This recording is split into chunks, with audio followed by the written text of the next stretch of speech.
Matthew 16. The Pharisees and Sadducees came to Jesus and tested him by asking him to show them a sign from heaven. He replied, "When evening comes, you say, 'It will be fair weather, for the sky is red.' In the morning, 'Today, it will be stormy, for the sky is red and overcast.' You know how to interpret the appearance of the sky, but you cannot interpret the signs of the times.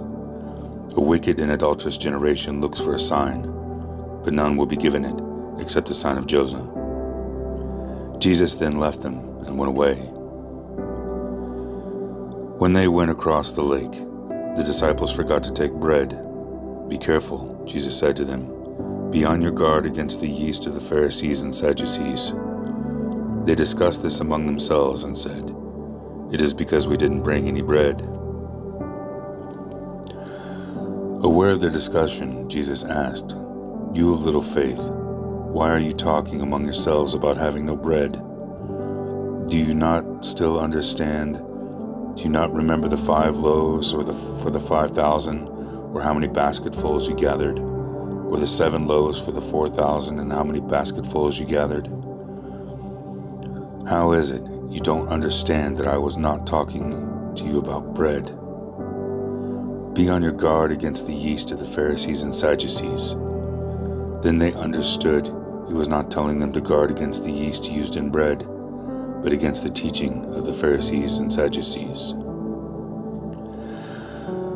When Jesus came to the region of Caesarea Philippi, he asked his disciples, "Who do people say the Son of Man is?"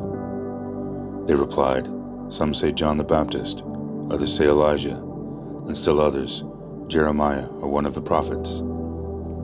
"But what about you?" he asked. "Who do you say I am?"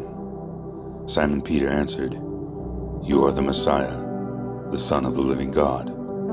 Jesus replied, "Blessed are you, Simon, son of Jonah, for this was not revealed to you by flesh and blood, but by my Father in heaven. And I tell you that you are Peter, and on this rock I will build my church, and the gates of Hades will not overcome it. I will give you the keys of the kingdom of heaven. Whatever you bind on earth will be bound in heaven, and whatever you loose on earth will be loosed in heaven."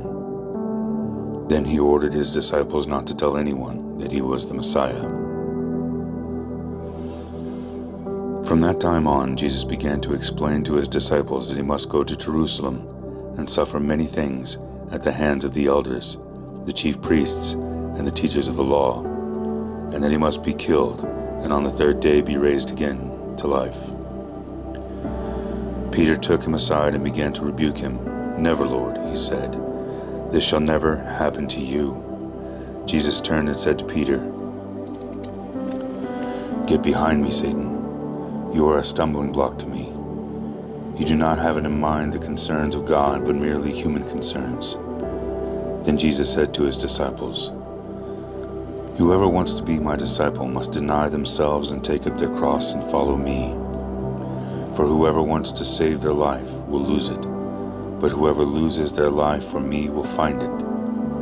What good will it be for someone to gain the whole world, yet forfeit their soul?